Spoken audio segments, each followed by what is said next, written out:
안녕하세요. 레드데스크의 브랜입니다. 오늘은 드디어 준비했습니다. 올해 연초부터 키보드판을 떠들썩하게 했던 극가성비 키보드 레이니 75입니다. 이게 말하자면 몬스기 M1W와 흡사한 풀알루 유무선 75% 배열인데 레이니 쪽의 퀄리티가 체감되게 좋다 보니까 굉장히 큰 주목을 받으면서 품절 사태로까지 이어졌어요. 다행히 지금은 다시 제품을 구하는데 큰 무리가 없고 가격도 어느 정도 합리적으로 다시 정리가 돼서 이번에 한 대 구입을 했습니다. 제가 오늘 준비한 건 레이니 75 중에서도 상옵 치즈 화이트 버전이에요. 박스는 이렇게 생겼어요. 지금 리뷰 시작합니다. 구성품입니다. 일단 키보드 루프 다소 얇은 편인데 오래 두고 쓸 물건까지는 아니에요. 간단한 안내 가이드가 한 장 들어가 있고 설명서는 영문, 중문 양쪽으로 한 부씩 제공됩니다. 그리고 키캡, 스위치 겸용 플러, 스페어 스위치가 총 3개가 제공돼요. 2.4기가 동글, 키보드 자체에 동굴 수납 공간이 없어서 이렇게 별도 지퍼백이 제공되는데 살짝은 아쉬운 부분이죠.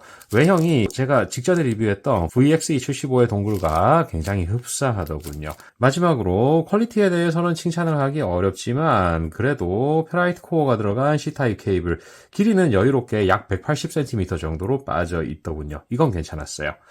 스펙입니다. 제가 구입한 건 앞에서 말씀드렸듯 레이니 75 상옵 치즈 화이트 버전인데 7000mAh 배터리 내장에 WOB 리니어 스위치 FR4 보강판이 들어가 있습니다. 무게추도 중옵이랑은 달라요. 가로는 319, 세로는 137, 전면부 하우징 쪽 높이가 약 21mm 정도가 나오는데 팜레스트 사용을 권장합니다.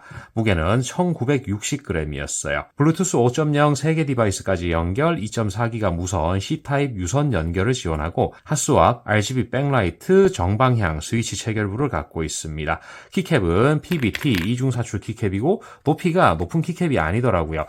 실제 동일열을 옆에 두고 육안으로 높이 비교를 해보면 체리 프로파일과 큰 차이까지는 없더군요. 그리고 이 키보드 국내 사용자 기준 매핑이 필요하실 텐데 BR을 지원해요. 바로 디자인으로 넘어가죠. 일단 치즈 화이트 버전 기준 색배치가 적당히 클래식하면서도 디자인적으로 괜찮습니다. 하우징은 아이보리에 키캡은 블랙, 화이트, 그리고 이거 실제로 보면 브라운에 머드톤 같은 게 좀 얹혀져 있는 듯한 느낌이에요. 우측에는 비가 내리는 구름 형태의 각인이 들어가 있고 상단을 보면 USB-C 타입 포트가 보이는데 주변부가 넓게 파여 있어서 케이블을 딱히 가릴 것처럼 보이지는 않습니다. 측면을 보면 상부 하우징과 하부 하우징이 단차가지게 제작이 되어 있어요. 외형상에 일정 부분 변화를 준 게 보이는 거죠. 후면을 볼게요. 4개의 얇은 흰색의 범폰과 역시나 깊은 음각으로 비 내리는 구름 형태가 들어가 있고 이 가운데에 번쩍이는 게 무게추입니다. 스텐 소재에 이걸 아이스 크리스탈 백플레이트? 뭐 그렇게 부르는 것 같더라고요. 실제로 만져보면 표면이 살짝 돌출되어 있고 제법 예쁩니다. 빛을 비추면 반짝이는 게 더 잘 보여요. 이 키보드는 사전에 알고 구매 고려해야 할 포인트가 크게 2개 있습니다. 첫 번째는 지금 보이시듯 라이트 알트 키가 존재하지 않는다는 점, 두 번째는 몬스기 M1W처럼 유무선 전환 스위치가 캡슐화 키캡 하단에 존재한다는 점이에요. 우측 하단을 보면 알트 키 없이 펑션, 컨트롤 키가 있죠. 대다수의 키보드들은 기본 출고 상태에서 한영 전환키로 라이트 알트를 쓰는데 물리적으로 이 키보드는 존재하지 않기 때문에 매핑이 필요합니다. 이 단점 중에 그나마 괜찮은 부분이 중국산 자체 전용 프로그램을 설치할 필요 없이 BR을 지원한다는 거예요. WOB 홈페이지에서 간단하게 파일을 내려받은 후 BR에서 매핑을 진행하면 되는데 대부분 펑션 키를 라이트 알트, 그러니까 한영 전환키로 바꾸는 거고 라이트 컨트롤을 펑션 키로 변환해서 사용합니다. 원한다면 다르게 배치를 할 수도 있어요. 캡슐화 키캡을 한번 빼고 보죠. 그러면 스위치 우측에 온오프 스위치가 보이죠? 오프 상태에서도 유선 사용에는 문제가 없고 무선 사용 시에는 스위치를 ON으로 두시면 됩니다. 이게 거슬리실 분들이 분명히 있으실 텐데 스위치를 ON으로 둔 상태에서 펑션 키 조합으로 유무선 모드 전환이 다 가능하다는 점 참조하세요. 키캡을 빼고 볼게요. 키캡은 앞에서 말씀드렸듯 PBT 이중사출 키캡인데 표면은 약간의 부드러움을 갖고 있습니다. ABS처럼 매끈한 스타일까지는 아니에요. 사출 상태는 간략하게 말하면 대단할 것까지는 없지만 그렇다고 깔만한 부분도 없다라고 생각하시면 별 무리가 없습니다. 스페이스바 키캡 역시 동일하다는 의견입니다.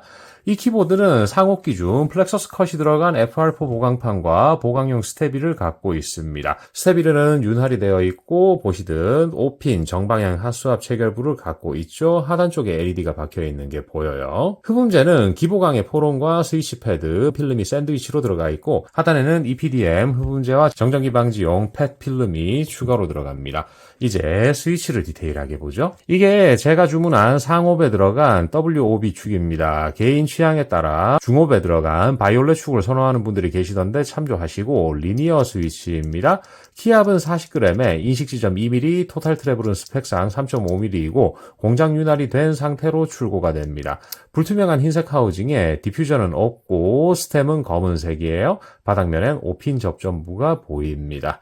이제 스위치를 분해해보죠. 상부 하우징 안쪽이고요. 스템 슬라이더입니다. 길이는 13.5mm 정도가 시측 결과 나왔고 슬라이더와 돌기 쪽에 공장 윤활이 되어 있어요. 스프링입니다. 18mm 길이에 윤활이 되어 있습니다. 마지막으로 하단 하우징 안쪽과 접지 부위입니다. 이제 필수적인 사용법을 알려드릴게요. 이 키보드는 유선 연결 시 2ms의 레이턴시를 제공하는데 펑션 H를 눌러서 울트라 로우 레이턴시 모드를 활성화시켜야 해요.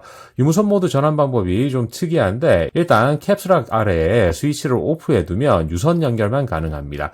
스위치를 온에 둔 후 펑션 탭을 눌러서 기본 모드를 전환하는데 유선 케이블을 연결해 둔 상태에서 ESC 하단 LED가 흰색으로 길게 전멸하면 유선, F1이 지금처럼 파란색으로 전멸하면 블루투스, F4가 초록색으로 전멸하면 2.4기가 무선 모드예요. 이후 해당 모드에서 펑션 F1부터 F3까지로 블루투스 1, 2, 3 디바이스 연결, 펑션 F4를 눌러서 2.4기가 무선 연결을 합니다. 배터리 인디케이터는 펑션 스페이스바를 누르면 숫자 열의 표기가 되고 펑션 M으로 맥 윈도우 전환을 진행합니다. 펑션 백스페이스로 RGB 온오프, 펑션 상하 방향키로 RGB 밝기를 조절합니다. 캡슐락 활성화는 자체 RGB 라이트로 표기가 되는데 희인성이 그닥 좋지 못하더군요. 이만하면 필수적인 기능까지는 어느 정도 보신 거예요. 이제 RGB 백라이트의 밝기를 확인하고 타건으로 들어가겠습니다. 보고 오시죠. 광양 확인하겠습니다. 스위치에 디퓨저가 없었죠. 하지만 백라이트 밝기는 이만하면 괜찮은 수준을 합니다. 어느 정도의 시인성을 확보해줘요. 타건 시작하겠습니다.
이것으로 타건 마치겠습니다. 잘 보고 오셨나요? 제가 오늘 리뷰를 한 레이니 75 상옵 치즈 화이트 버전이었어요. FR4 보강판과 WOB 축의 타건음은 충분히 안정적이고 괜찮습니다. 폼통 느낌이 제법 묻어나는데 PCB 뒤편 테이핑은 되어 있지 않지만 약간 그런 느낌까지도 실제 타건에서 느껴집니다. 서거김도 좋고 스프링음도 잘 느껴지질 않았어요. 제가 바이올렛 축은 써보질 못했는데 상대적으로 WOB 축의 피치가 낮다는 평가가 많더군요. 참조하시고 스테빌의 경우 상당히 잘 잡힌 상태로 출고가 됩니다.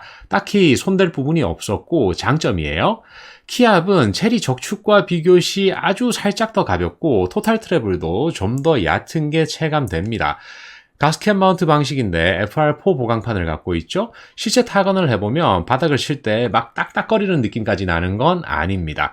약간의 쿠션감을 갖고 있지만 PC나 PP 보강판처럼 무른 것과는 차이가 있어요. WOB 스위치는 편하고 길게 타이핑을 해도 손가락에 큰 부담까지 없을 타건 앞과 타건 감인데, 하지만 반발력이 매력적이라는 느낌은 없었습니다. 즉, 타건감이 특수한 매력까지는 갖추고 있진 않아요.